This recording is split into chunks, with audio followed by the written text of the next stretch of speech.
A calliope's shrill siren song begins... Nope. A calliope... Looking at how to pronounce this name anymore. I don't even know where this book came from. I want to say this would be great, but it was also written by a straight white man in 1962. One could go on the internet, procure a digital copy. Okay, I don't want to do that. I'm probably just taking Frankenstein too seriously. It's 269 pages of classic horror. What could go wrong?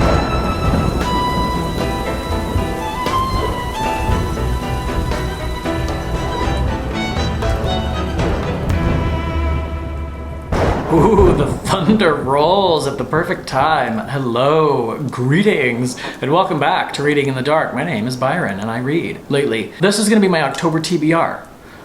This is an exciting one because October, it's the best month of the year. My birthday month, the month of Halloween. It cools off a little bit here in Florida. What's your favorite October tradition?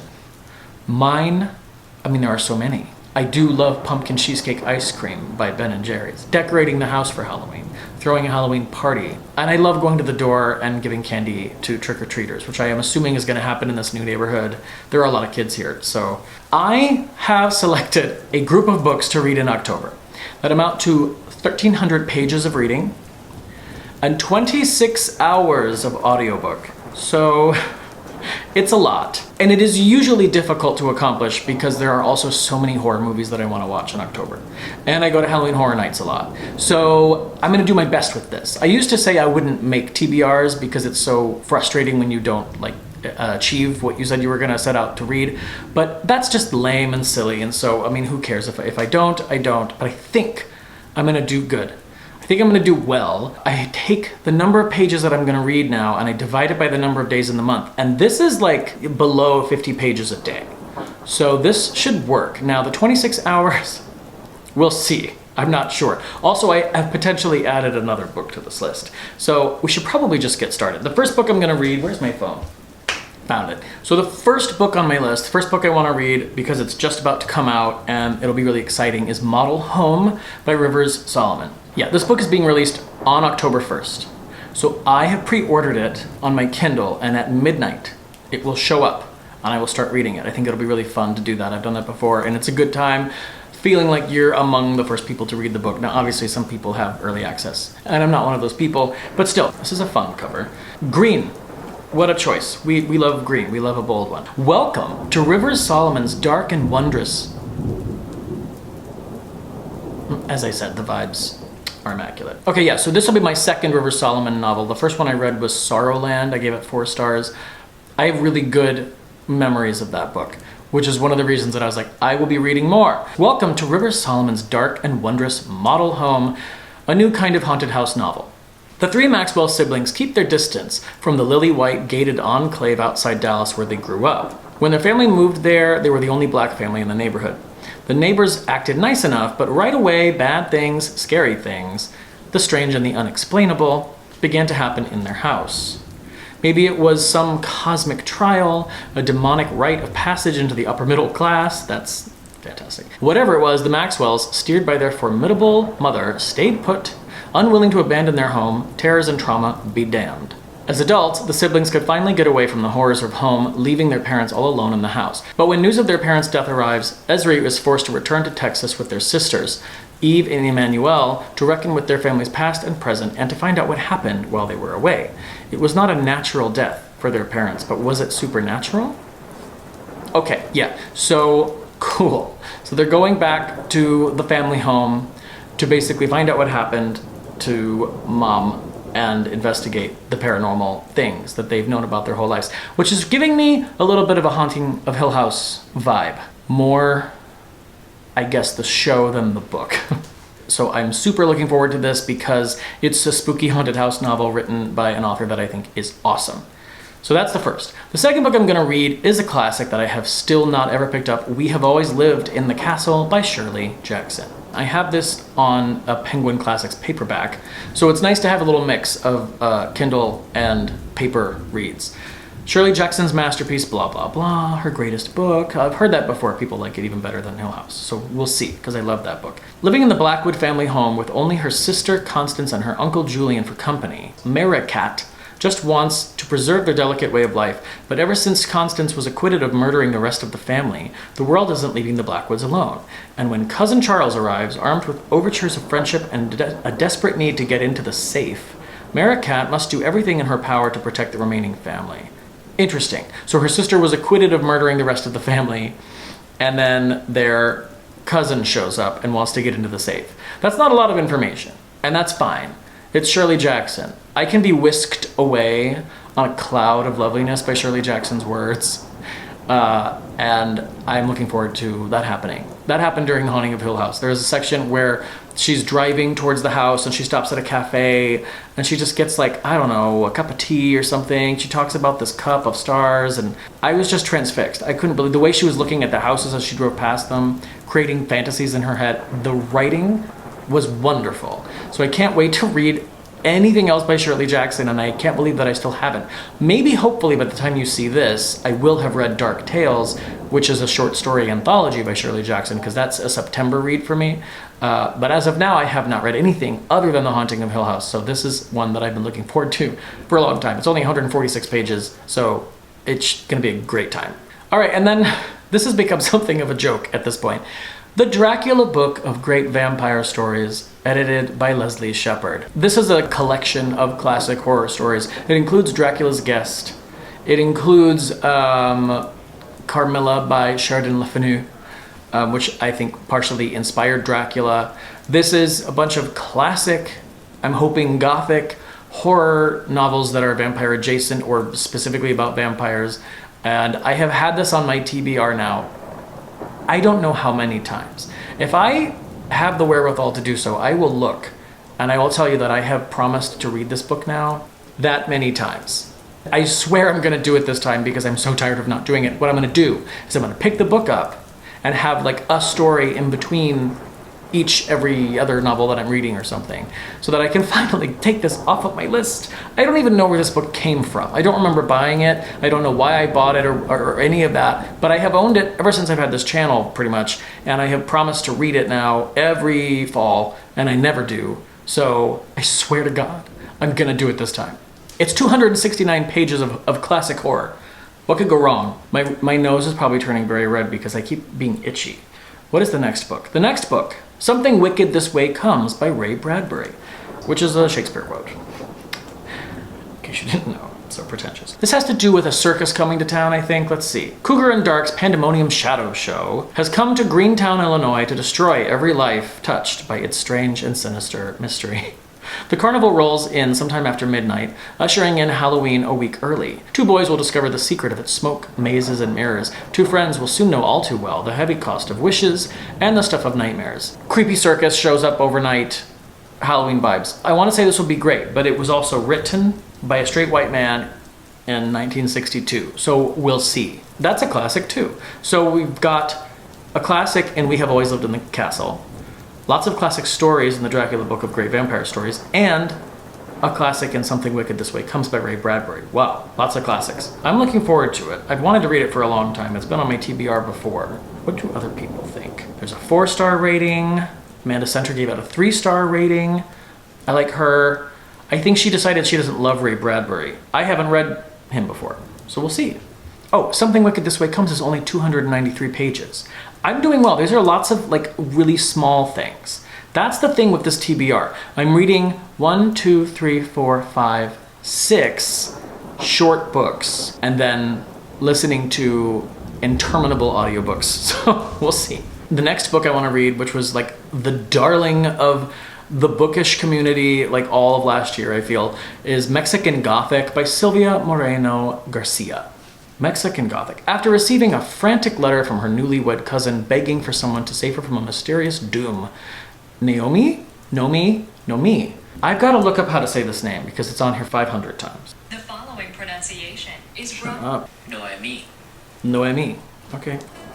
Well, this guy is so slow. Looking at how to pronounce this name and more. This man on YouTube who does pronunciations of these words has a lot of time to spare. And he's not quick about it. It's very amusing to me. We are looking at how to pronounce this name and more. Confusing names too many people mispronounce. Stay tuned to the channel to learn more. Noemi is how it's normally said. or Spanish, similarly, Noemi. Noemi. After receiving a frantic letter from her newlywed cousin begging for someone to save her from a mysterious doom, Noemi Taboada heads to High Place. I probably said that terribly, I apologize. Heads to High Place, a distant house in the Mexican countryside. She's not sure what she will find. Her cousin's husband, a handsome Englishman, is a stranger, and Noemi knows little about the region. Noemi is also an unlikely rescuer. Her chic gowns and perfect red lipstick are more suited for cocktail parties than amateur sleuthing. Or sleuthing, depending on how you like that said. But she's also tough and smart, with an indomitable will, and she is not afraid. Okay, so again, we're going to a house that is potentially haunted and scary and bad, but she's saving her cousin from her scary husband and also ghosts, which is very similar, it sounds to me, to Model Home by Rivers Solomon, and somewhat similar to Maybe We Have Always Lived in the Castle. There are a lot of haunted houses on this TBR. Do you know what? Not mad about it. That sounds great. 320 pages. I will be super on trend. Well, I'll be late to the trend actually, but still I'll be cool. I added a book. I added Moon of the Turning Leaves by Waubgeshig Rice today to this October TBR. I don't know that I'm going to get to it, but I realized I was doing a wrap-up of Moon of the Crusted Snow, and then I was reminded of the fact that there is in fact a sequel that came out in February of this year called Moon of the Turning Leaves. Moon of the Crusted Snow is a post-apocalyptic, well, it takes you through the beginning of like an electrical apocalypse, essentially, where this Anishinaabe tribe living in northern Canada during the winter is cut off from everyone because the power goes out, the phones go out, the internet disappears, all that kind of stuff.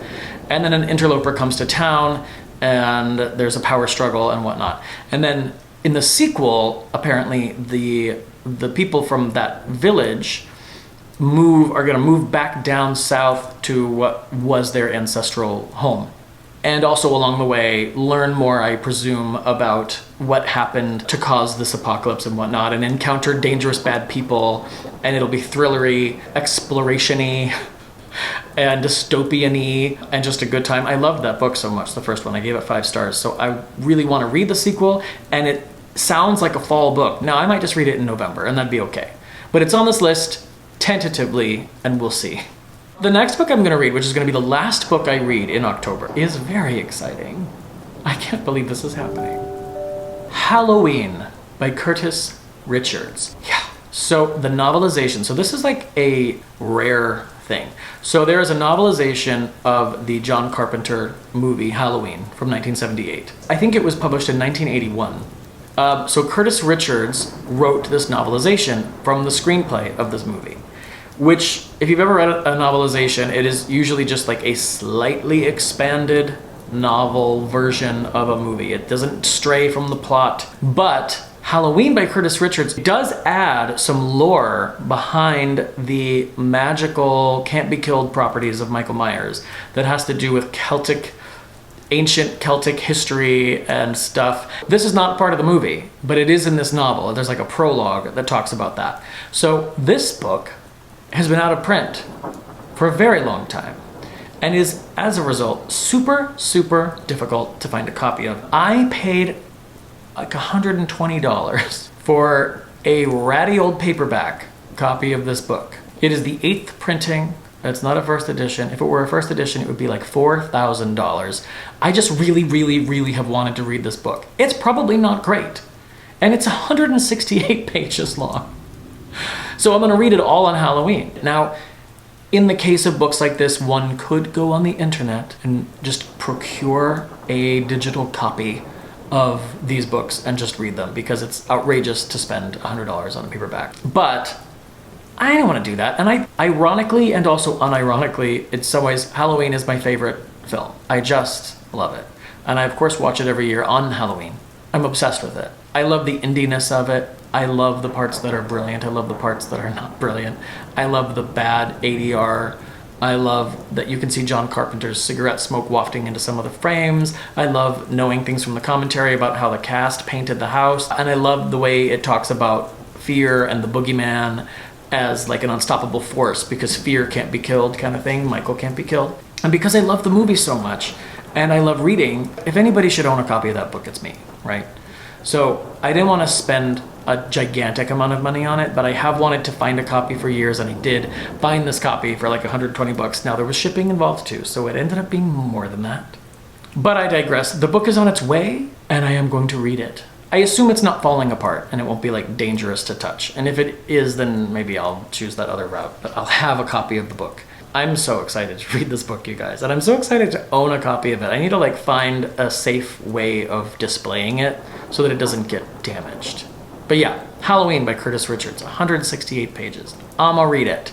It's gonna be great. Then I have 2 audiobooks on here. I don't have to listen to either of these, but I put on the audiobook version of Dracula by Bram Stoker, read by Mark Gatiss. Dracula is Dracula. Dracula is one of my favorite books of all time.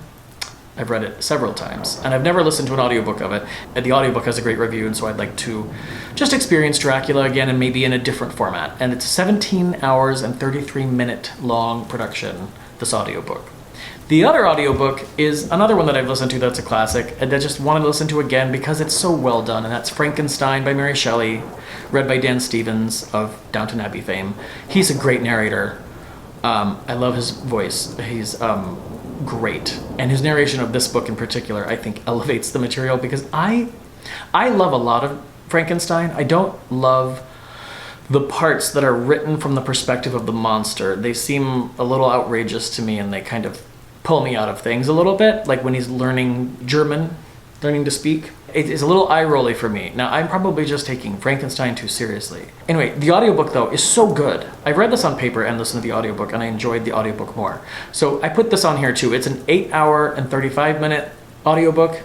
I don't know that I'm gonna be able to get through both of these because I'm also listening to exceedingly long audiobook adventures. In September, Nosferatu by Joe Hill, read by Kate Mulgrew, is like almost 20 hours long. So that might bleed into October, in which case we'll probably not get to Frankenstein, and that's okay. But it's on the list, and we'll see. So, those are my spooky reads. Those are my Halloween reads. That is the October TBR. There are a lot of haunted houses on this list. It's a lot of hauntings and strange goings-on and bumps in the night and sounds and scared people. Let me know what you guys are reading for spooky time. What are your thoughts on the books that I have mentioned? Are any of the rest of you also reading Model Home by Rivers Solomon? I know a lot of people are because they're a great author and they have a new book coming out. If you have any thoughts at all, any comments, suggestions, book recommendations, please leave them in the comment box below. If you can think of it and you have the time and you have the moment, hit the like button, because then YouTube will actually recommend my video. It would be more likely to recommend my video to people. It makes a big difference, and it's very silly, but it's true. So please like and subscribe. Once again, thank you so much for watching. Have a wonderful October, reading wise and otherwise, and until next time, I will be here in the dark reading.